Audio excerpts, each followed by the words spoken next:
that. So we'll just start with, time management tips. And today,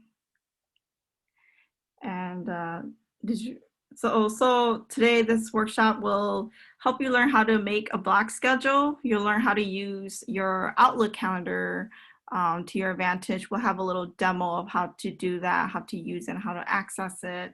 Or even if you don't use the Outlook calendar, how to use it if you use a physical one, how to use it on there. Learn the different variations of time blocking. We'll provide some time for you to build your own schedule, and then you can also share it with us if you want. And at the end, we'll have some Q&A.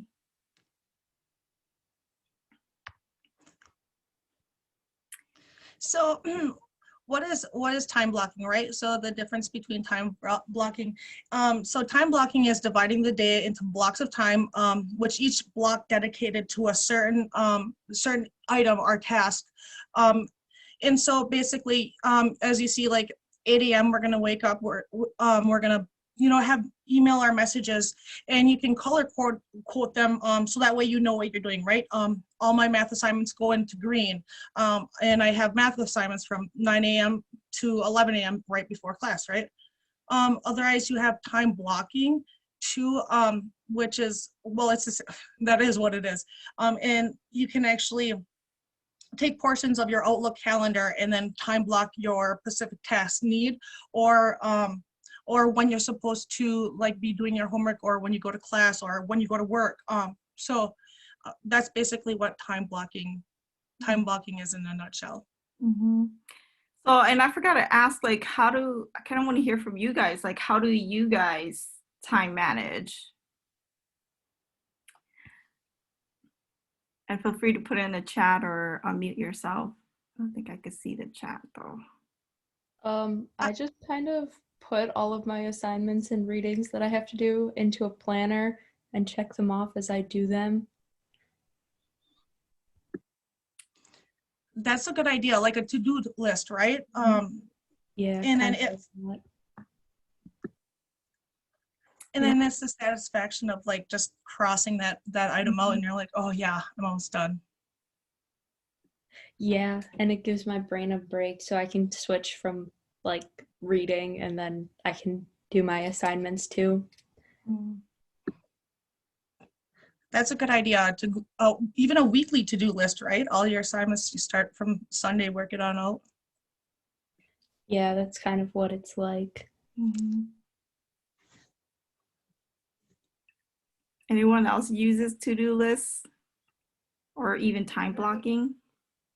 I used to do that. I tried doing a paper planner once, but I never looked in it, because once I wrote it down, that's when I usually remembered it. So now I just put everything in my phone, and it gives me an alert half an hour before it's due or before it starts, and it reminds me that way. Nice. Very nice. Yeah. I like that too. I'm kind of like a somebody in our chat kind of says, I write it down. I'm also like a writer, but then I also use my Outlook calendar as well. So whatever your way works, that's good.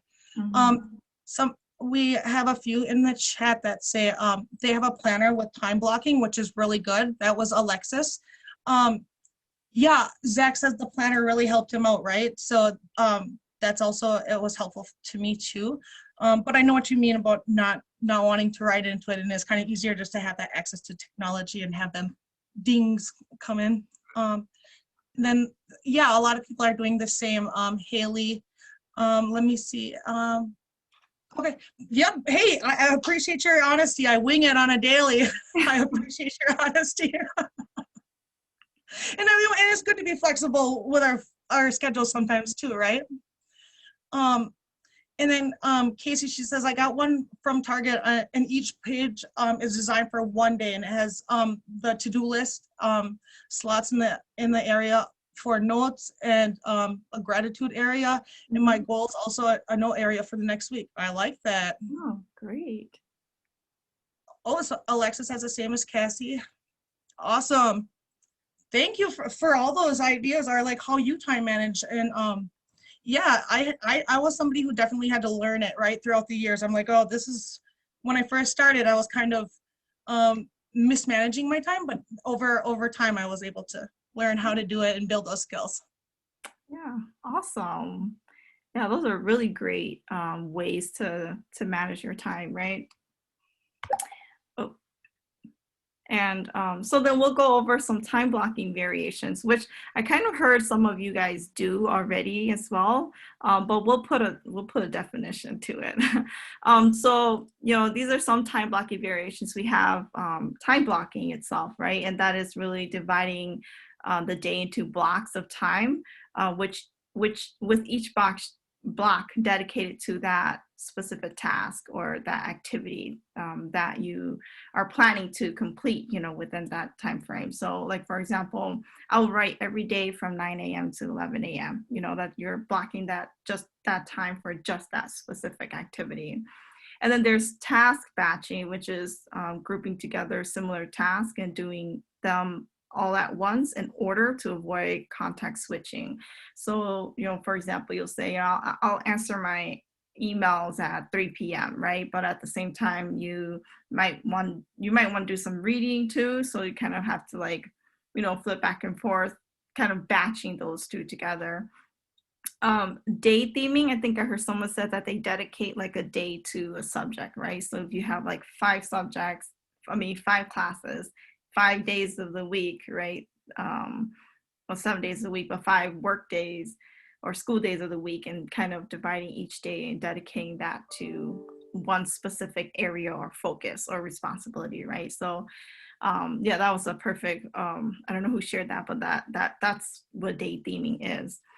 And then the other one is time boxing. So setting a limit on how much time you'll dedicate to a specific task. So for example, you'll say, I write 1,000 words between 9 a.m. and 11 a.m. So kind of having that flexibility, but then only giving yourself that time frame to write those 100 words, right? And then after that, you move on. So those are the different types of variations of time blocking, and similar to what I heard from some of you guys as well. So then that leads me to working or showing you guys a demo on Outlook Calendar. And Outlook is basically where your email is as well. And there is a part where you can see a calendar, and you can actually populate it and use it. And this is just an example. So if you feel free to use this or not use it. But we wanted to share. And so I'm going to share my demo. Okay, let's just bear with me as I share my calendar screen.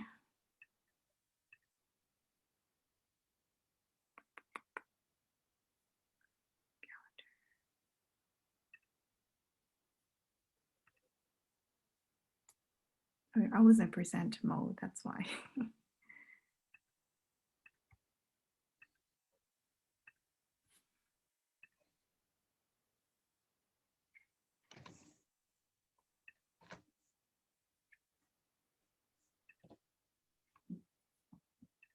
It's just the switching back and forth from screens, right? We're on Zoom and then we're also on PowerPoint in Outlook. So Here we go. this takes a little bit of time. All right. Thank you for bearing. Okay, so for example, okay, so I guess I'll let you guys see my emails. So you go into your email, I don't know, you might have the app, or you might go into the browser for it. But for presentations, I will just show you the browser version. So if you go into your email, and then on this corner here, you see a calendar icon. So you just want to click on that. And once you do, it'll take you to the Outlook calendar. And that's where you can populate a lot of your to-dos, right? Or your activities. So let's say, this is my calendar, and I put in, I have writing class on Monday, Wednesdays from 10 to 11. And then I have biology on Monday, Wednesdays, in the afternoon, 1 to 2, and there's a lab on Monday. And oh, look, that doesn't work. it interferes. So I'm gonna change that. So let's say I have my business admin class at 4 till, it's a later class. So that's from 4 till around 5, yeah, 5:20. And then my GPS seminar, it's on Friday, right? So populating your classes in there. And then from there, when we talk about time blocking, right, we want to block time, actual time to do your to-do list, right? So let's say that, you know, you every morning you wake up at 8, right? So let's say that's kind of like you're ready, you get ready from 8 till 9, right? So you can block that, or you cannot, or you don't have to. But let's do this. So more options, how to use it, and then you can repeat it every day, right? And then you can save it and it'll populate, you know, getting ready, waking up. And you can categorize it as well, a different color. So this could be yellow, because yellow is probably your free time self-care color. And really it's just to help visualize like what you're going to do that day. So from 9 till your writing class, what are you going to do, right? So you know that maybe your writing discussions are due, you know, let's say Friday at 11:59 p.m. So you can put, you know, up here, you know, have discussion for writing due. Kind of saving that, and it'll populate up here, so you'll know when it's due. So let's say, okay, then I'm gonna try to finish it on Monday, right? So you can say finish discussion, writing discussion.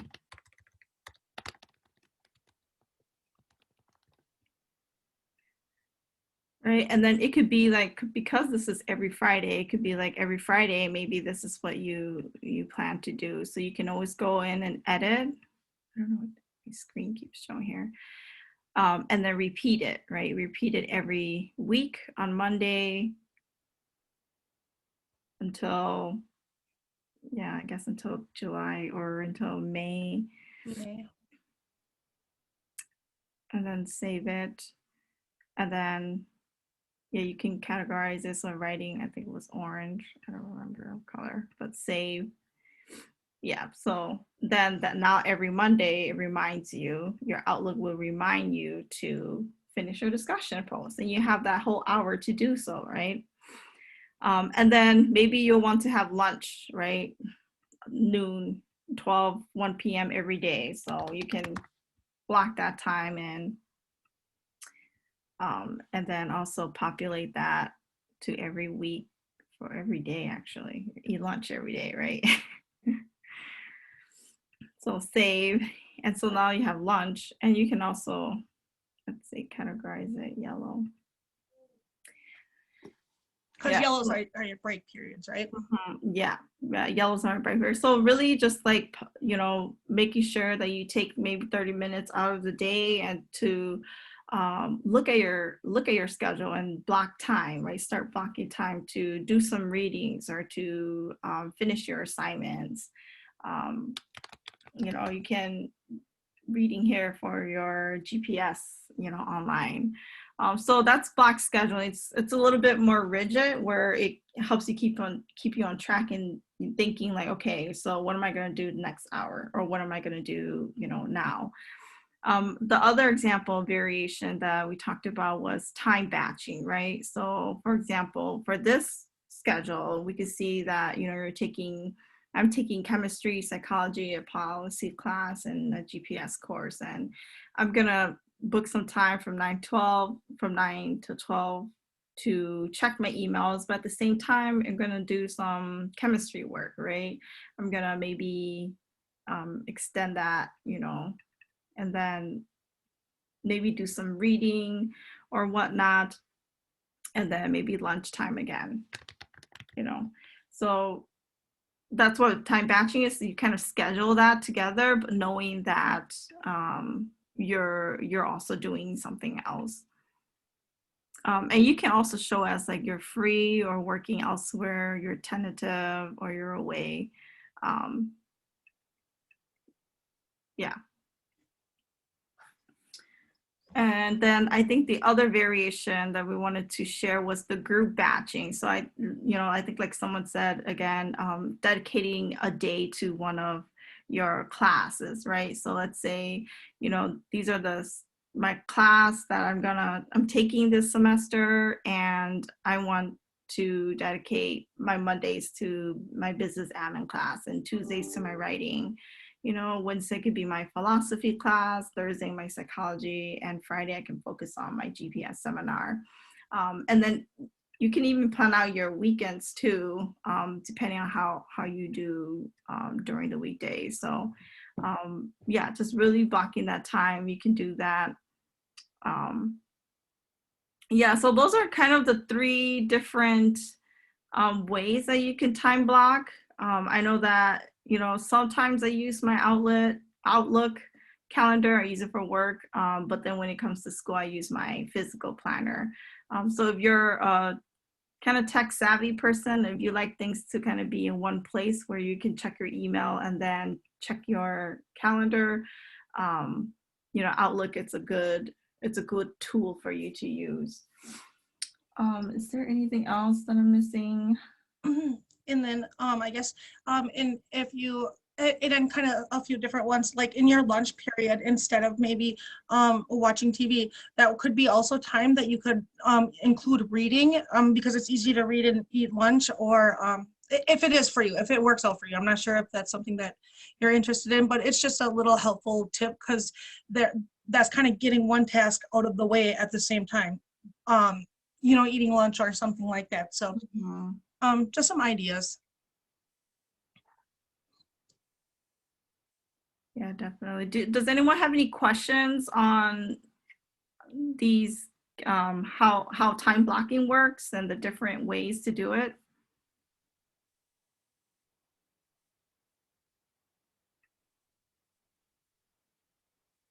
Okay. Oh, oops. Okay, then we'll just move on to the presentation. And if we do, we'll have some time at the end. If you're just like kind of thinking of something, there's some ways at the end that like there's a time where we can have questions and answers. Yeah, and like I said, if having your calendar online, it's not really a cup of tea. Maybe like you get a lot of computer fatigue where you're always like on the computer and need to like look somewhere else. There are physical copy planners that you could purchase. There's a lot on Amazon that runs for a pretty inexpensive price. You have UWGB bookstore, which I know they don't have a lot of the time blocking template or format, but they do have those like to-do list boxes that you could kind of start off with and use. They're in stores like Dollar Tree, Walmart, Target. And personally for me, I use Passion Planner, and that has helped me a lot. I'm just going to share my planner. So this is mine, and I bought it online. It's a online store, and it has those time blocks, and it has other things too in there that helps me keep motivated. So really just, that this is a little bit more on the expensive side, but it was an investment on my end to organize and be able to plan my semester out. So that's why I chose it, but I recommend it. I really like it. Okay, and I know we have around 15-ish minutes left. So it's your turn to block. And I know that you guys already have some planners, so maybe taking this time to plan out next week, or other things that you might be having. Yeah, so Tyler says he doesn't have any questions yet, but he liked how we demonstrated it in Outlook. Thank you for that. He's gonna give that actually a try. So that way it takes for the sake of simplicity, and the reminders you can set up. Yeah, right. Because either way, I'm on the computer for approximately 8 hours at least a day, and so I like to have those dings, right? Okay, ding, it's my lunchtime. Oh, I'm off the computer for a minute, or like ding, 15 more minutes, I'm facilitating a workshop, right? Or 15 more minutes, I have to go to class. So it's really beneficial just for those reminders. And because just when I log in, it automatically pops up. So I like that. And I like the reminders for the Canvas, going on a Canvas and looking at the to-do list for my classroom too. Yeah. I forgot to mention about the reminders. I think that's one of the perks of having your schedule in the Outlook calendar, right? Is that it reminds you, like, you're supposed to read for your biology, and it dings you 15 minutes before you have to do it, right? So it gives you that warning to prepare yourself, and then to actually dive in and do the work and absorb what you're actually doing. Sometimes we do forget to check our paper version, and so that's why I always like to have the dual. I like to do the paper and the Outlook. He kind of says otherwise he might forget, right? That and it happens, so that's why he mentions that's a good feature. And it's my Outlook is linked to all of my team meetings, right? So when I'm meeting with teams, it's really easy just to click on the Outlook and say join that team meeting when it's already set in my calendar. Yeah, and it's really good for, like, you have peer groups, peer study groups, right? You can put that in your Outlook calendar, and it'll remind you to meet up, right? Or even tutoring, you have a math tutor or something that you plan to meet for that day. Put that on your calendar so you make sure that you don't forget, to meet the tutor. So it's not just for, like, school, right? It's for school, but it's also for the supports that you have at the school that you can schedule in there too. So we'll use this time for you to maybe explore the Outlook calendar and see if you guys could book some things on there. And then afterwards, after that 15 minutes up, some of you guys could share your screen or talk about what you guys blocked up